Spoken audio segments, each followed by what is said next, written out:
Welcome back to OBP Connect. I'm Bea, and this is the official offshoring podcast brought to you by Offshore Business Processing, where connections meet solutions for your success. At OBP, we help freight forwarders build smarter operations with dedication and expertise. And now, U.S. forwarders have a local point of contact who brings that support closer to home. Someone who understands their market, speaks to their challenges, and makes partnering with a global team straightforward. In this special episode, we are sitting down with the person behind that local presence to talk about the real pressures facing freight forwarders today, what it takes to build an operation that scales, and how OBP is positioned to make that happen for the U.S. market. Our guest for today is Calaia Sears, OBP's new business development manager for the United States. She brings over 20 years of experience spanning export operations, international freight forwarding, transportation technology, and freight sales. She's worked across global markets and spent years building relationships with trucking companies and freight forwarders across the United States. Now, she's focused on helping U.S. forwarders scale through OBP's model. Welcome to the show, Ms. Calaia. Thank you so much. I'm glad to be here. All right. Right before we deep dive, I just wanted to have a little chit chat with you. You were here like around a month ago or so. We've met briefly. How's your experience with the OBP team so far? It's been great. I mean, the experience when I was there was great. I already felt great about coming over to OBP. Once I was there and met everyone in person, seeing our facilities, the infrastructure, everything, I was blown away. So that experience was like over the top great. And since then, and coming back to the U.S. and working with the team has also been great. It's been very seamless. We're working great together. I love it. I absolutely love it. And I'm looking forward to building and growing with OBP. Yeah, I'm really excited for this session as well. Let's do the deep dive. Let's just get straight into it. So, Ms. Calaia, what are the biggest operational challenges you're seeing companies struggle with right now? Biggest operational problems challenges that I'm seeing companies being faced with is really the overhead of operations, and especially with what's happening in the industry. Margins are thinner now. There are so many different interruptions, whether geopolitical, which some of those we seem to be getting over, right? Especially with the tariffs. And then there are different rules, regulations, and compliance things that are coming around, and it's making it a bit more challenging in the industry. It's not really business as usual in the freight industry. There have always been changes. I mean, it has been ever evolving, but I think that over the past few years or several years, the compliance and just different interruptions, various interruptions, they're increasing. And so it does affect the operational process, not just for the persons doing the operations, but also for the companies paying for the operations, because there's kind of more to do, a few more hoops to jump through, but thinner margins to actually support that. Sounds like a really difficult time. It's a challenge. Like, really, it's a challenge. It's challenging. Ms. Calaia, I then wanted to ask you next. The global workforce models are becoming more mainstream in logistics, right? So what's driving that shift, and why are more freight companies more open to it now? What do you think? I think part of what is driving that shift, I think it's a couple of things. Compliance, technology, right? And the need for more systems. Oh, yeah. And also the need to be able to transmit and or share data more seamlessly and quicker. And I think that companies are becoming open to this because from my experience in this industry, historically, the industry didn't adapt to change well when it comes to operational procedures. Companies do things the way that they see fit, using whatever platforms they like, whatever the case may be. There's various things going on there. However, what we're seeing is that in order to keep up with volume, transmitting information, Yeah. and staying on top. Technology is needed. Systems are needed. And Yes. sometimes more so than just, the human sitting in the office. There needs to be Mm-hmm. some other level of support, right? And Yeah. so, yeah. And so, I think that at some point, the resistance had to be brought down a little bit. And some Mm-hmm. companies realize, hey, I really want to keep up. And volume is key right now in whatever industry Mm-hmm. you're in, whatever part of the Mm-hmm. industry. You need volume, you need business because, again, the margins are thinner. And to keep up, it's about finding a Mm-hmm. way to streamline all of your operations, your processes, transmit data, transmit information, and be able to take on more and more business.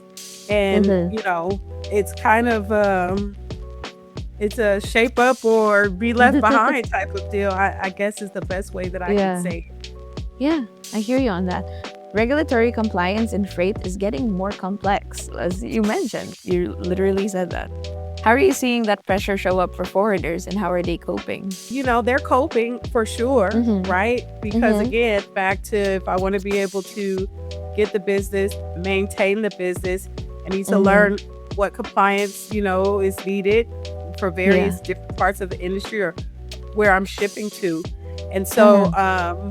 with that, I think that we don't always get to see the behind the scenes struggle, Mm-hmm. if you will, but they're coping. And sometimes, the coping mechanisms may vary depending on the Yeah. company. But again, I do believe that the companies who are using systems, Yes. right? Systems that Exactly. Yeah. can help them to adapt better are the Mm-hmm. ones having to do less of the use, the Mm-hmm. whole coping, right? It's more of a transition for them. It's a change Yeah. of an operational procedure versus some of the companies who aren't as prepared or maybe aren't using the systems. Them, Mm-hmm. yeah, they're coping. And it's different when you say that you're just coping versus like you can say in confidence that you're operating like seamlessly, you know? And I think that as Seamlessly mentioned, or yes, or that's why I say yeah. transition or, oh, Mm-hmm. it's just a Mm-hmm. change in the procedures. I wanted to then ask you about supply chains. Supply chains have been unpredictable in recent years, volatile even. What do you think that volatility means for how freight companies need to structure their operations going forward? Well, I guess it just depends on what Mm-hmm. their role is in that supply chain, I don't think it's always as easy to just adapt to supply chain changes. But I Yeah. think that most companies can adapt a bit quicker than they can to maybe some compliance changes, right? Supply Uh-huh. change, I think that we kind of almost expect that that's going to change, right? Yeah, I As guess. technology advances, um, yeah, just I think we kind of can expect it that those things will change. And Uh-huh. usually, from what I've seen, supply chain changes usually are some level of advancement, right? And maybe Uh-huh. not necessarily, something that's hindering the industry. I hear you. So, Miss Kalea, for this segment, I will kind of want to focus more on you and getting to know you. So, Miss Kalea, with over 20 years of freight industry experience, what's the one insight that has shaped how you approach client relationships and building solutions? Flexibility, because coming from someone like myself, yes, there's over Mm-hmm. 20 years, Mm-hmm. but it hasn't been over 20 years in one lane Mm. or having one role, right? Yeah. It hasn't been 20 years of only freight forwarding or Mm. only cold storage and warehouse or only transportation technology. Mm. And so I think flexibility and even with the client relationship. So I've learned different things. I've become flexible. I bring that flexibility to my relationships, right? And Mm. client relationships, understanding that not all clients are the same. They don't all have the Mm-hmm. same needs. Maybe I'm Yeah. offering some of the same services, but those Mm-hmm. services still at some level at times need to be tailored to what those clients need. right? I hear So you. Yeah. flexibility, I think, even though this is my insight of Mm-hmm. how I'm managing things, it kind of ties into just like how we were talking about the changes within the industry, right? Things are going to Mm-hmm. change. We don't get to control those, but we can control ourselves. And so the Yeah. more flexible we are or willing to be, we can adapt a little bit easier, right? And so that is for me an insight that I will say that has served me. Flexibility um, with client relationships, with how I approach situations, and and how I, meet clients' needs. You just gotta know how to roll with the punches, Exactly. You just gotta keep Exactly. going. Yeah. Especially in business development and in sales. So, Miss Kalea, coming from a role at Shipco Transport in Los Angeles, what gave you the confidence that OBP was the right next step for you and for the US market? That is a great question because I was excited about the opportunity at OBP. Now, Mhm. I will be transparent. When I Mhm. first heard about the opportunity, I thought, oh, I don't know. Mhm. But once I had a chance to speak to OBP directly, speak with the, Mhm. the managing director, and really hear about OBP, what's being offered, the people, the mission, which is to change Mhm. people's lives, it was a no brainer, right? And Yeah. then this is a growing need in, well, really globally, not just in the US and Mhm. Canada, where I primarily focus, but globally. This is a focus, right? Mhm. We have, I'm seeing, the really large guys, a lot of the really large guys built Mhm. their own BPO service. So we know this is a need. Mhm. More and more companies are going in this direction and to pretty much fill the need of what from potential clients' mouths to our ears, what they call to fill the need, of the low hanging Mhm. fruit because Mhm. of the overhead, right? That it Mhm. costs, the low hanging fruit task, I should say. Let me clarify that. So, Mhm. and then the cost of overhead to employ people and just Mhm. different things like that. So it was a no-brainer. And then on top of that, here I am serving the same client base, freight Mhm. forwarders. In my last two roles, my client base was freight forwarders and transport companies. Mhm. OBP serves freight forwarders and transport companies. And Mhm. also what I really love is the opportunity to look out in the same way with a different service, right? Mhm. For the same client base. Now we take it to the next level, coming to the Mhm. Philippines. So I'd already said yes. That's how I made it to the Philippines. So once in the Philippines, meeting the people, seeing the culture, Mhm. learning the infrastructure, really learning what it is that we're doing, what we're offering. And again, OBP's mission is to change people's lives. And I can see Mhm. that being done. It solidified my decision, right? It Mhm. solidified my decision to come to OBP. I was like blown away. I didn't even expect to see what I saw or learn what I Mhm. learned when I came to OBP. Having these kinds of relationships and building these relationships, I kind of wanted to let's kind of break that down. And so I wanted to ask you, Ms. Kalea, when you're sitting across, like, let's say, a freight forwarder or a trucking company for the first time, how do you translate what they're experiencing day to day into scalable offshore solutions? Where do we come in with that? So for me, I don't want to say easy, but in Mm-hmm. a soft, like easy because my approach is usually a bit soft. So again, flexibility, willing to Mm-hmm. listen, right? Yeah. Finding out about the company and letting them know what I'm doing, what I offer, but asking and finding out if Mm-hmm. it's something that they've been interested in. And if not, maybe why, or if they are, also I want to know why. And if they Mm-hmm. are, it's not just about, okay, great, I see a sale. You know what I mean? Like I see the Yeah. ability to be able to get someone a job in the Philippines because there's two needs being met there, right? Mhm. And so I don't see it as that. I'm really genuinely wanting to find out about their business and find out if we are a great fit and if Mhm. we can work together and it's a benefit to both sides. So it's a win-win-win, right? So, Mhm. and that's what we want, right? Yeah, That's what we want at exactly. OBP. That's what most businesses should want. For me, it's not just about it's not always just about closing something. It's about being Mhm. aligned, right? Yes.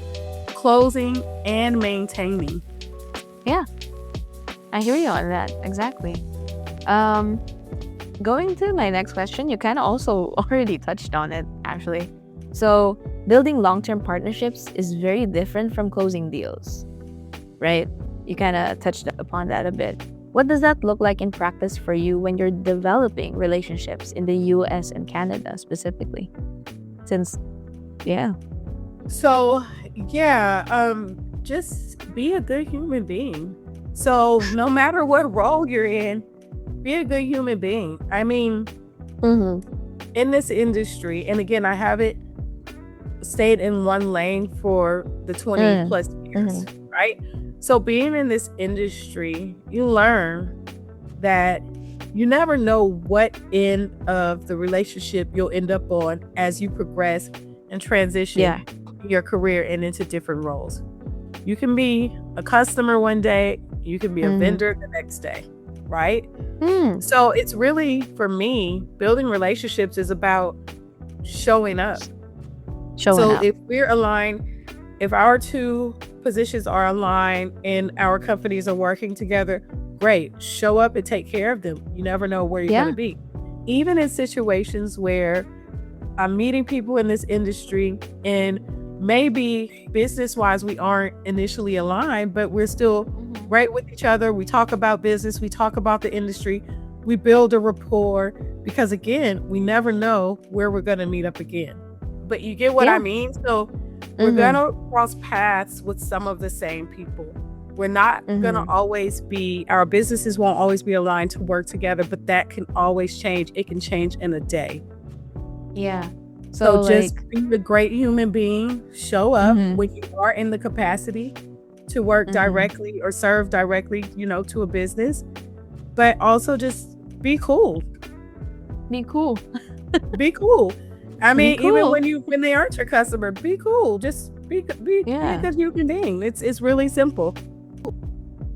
I love that answer so much, Miss Calaia. And I love our conversation since the beginning and with where we are now. And honestly, we have a lot more ground to cover. So let's continue this conversation right after this short break. This episode is brought to you by Offshore Business Processing. Built to turn backlogs into breakthroughs, our comprehensive offshoring solutions cover every stage of freight forwarding. From import and export documentation and compliance, to transport planning and optimization, warehousing and inventory management, and brokerage and customs clearance. Whatever your operational pain point, we have the expertise to solve it. To learn more, visit offshorebusinessprocessing.com and explore our services page. I wanted to talk a little bit more about your experience in the US market, actually. What do you think are the most common reasons freight forwarders hold off on making a move to scale offshore? And how does OBP address those concerns head on?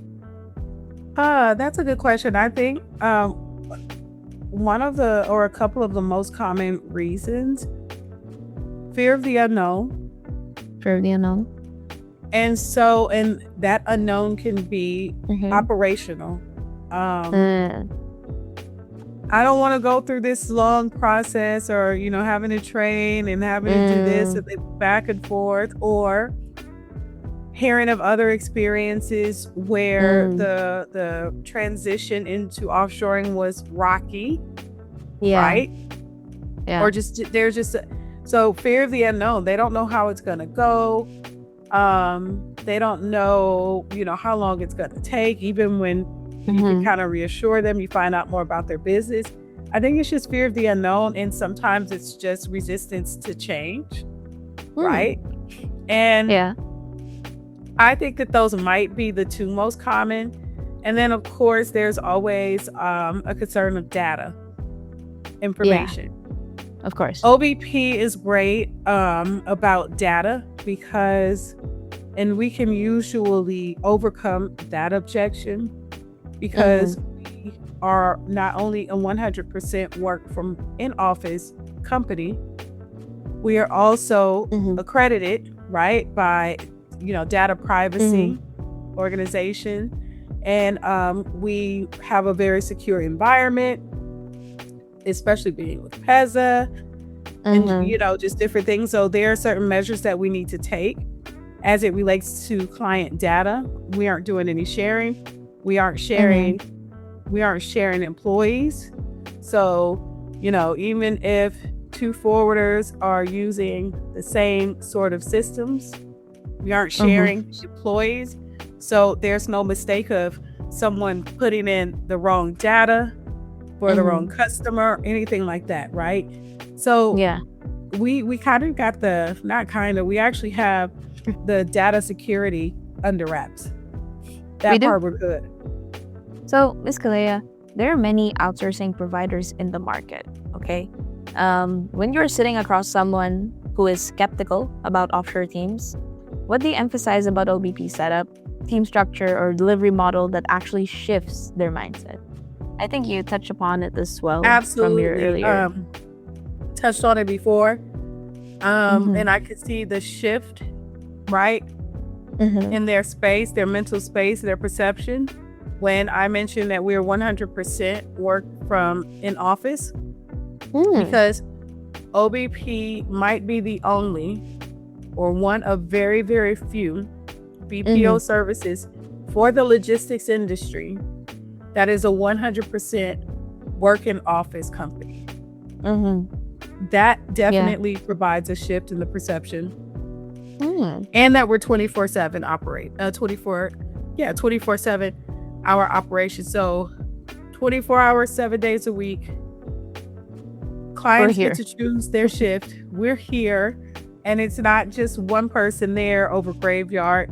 The whole infrastructure is there. Team leaders, managers, everything is running 24 hours, at, all times a day. So the same way it is at 8 a.m. in the Philippines, it is going to be at 11 p.m. in the Philippines. It's the only thing that changes is the team. I hear you. That's it. So I think that those two are the two main points that I can see potential clients warm up to a bit quicker. And then after that, it would be the accreditations that we hold. Because it's the accreditations, and I will say this fourth one would be third, but kind of third, but cargo wise, the fact that we're the largest cargo wise partner. I hear you on that. Yeah. So, Ms. Calaia, what is one thing you've noticed that sets apart freight forwarders who grow successfully with OBP from those who stay stuck in the same place then? What's that OBP difference? What do you think? So the clients that are growing with us, what I'm happy to be able to say that I've been seeing is that they really grasp and realize that we're offering an extension of a team that they're building. And I just wanted to find the right way to say that where it made sense. But that's one thing that I'm very happy to see. The clients who are really adapting to that, that, hey, actually, I mean, because when you think about it, OBP doesn't hold staff, right? Yeah. So we don't hold staff. We literally hire for potential clients or new clients. We go hire for them. So with that being said, that person it's an OBP employee, but it's working for that person is working for our client. And so a lot of our clients really get that. And then we know we've seen it where, the OBP staff working for the client, they're being invited to holiday parties and the client is flying them out there the same and having them there the same way that they are having their onshore staff there. So that's really great to see. So funny you mentioned expansion. For a client who's already been working with OBP, what actually changes for them now that there's a local presence on the ground? Confidence. Confidence. And this is the thing. So our clients have been being taken care of by OBP Philippines, right? So when I say confidence, it's not confidence that, oh, now OBP can show up in a different way. No, because we've been showing up for them. This is why, the OBP hired staff have been brought out to the U.S. maybe for holiday parties and things like that. So we've already formed those great relationships. But just confidence to know if for any chance something happens or any emergency situation, hey, I have someone here that I can contact. And that's where our already existing clients, before I came on. And then for potential clients, clients who are now onboarding that I'm working with, it's more of a, back to that trust. We worked with her before, or we if we didn't work with her before, we know her from over here and we've seen her. We know she's real. We know she's around. She's been in the industry, and then just knowing that they have someone local to contact if they need it. Wow, our conversation has been so insightful. And I think we are now at the point in this conversation, for anyone listening who is curious about what working with OBP actually looks like, or rather, if you want to talk with Ms. Calaia, what is the best way to get in touch with you and what can they expect from that first conversation?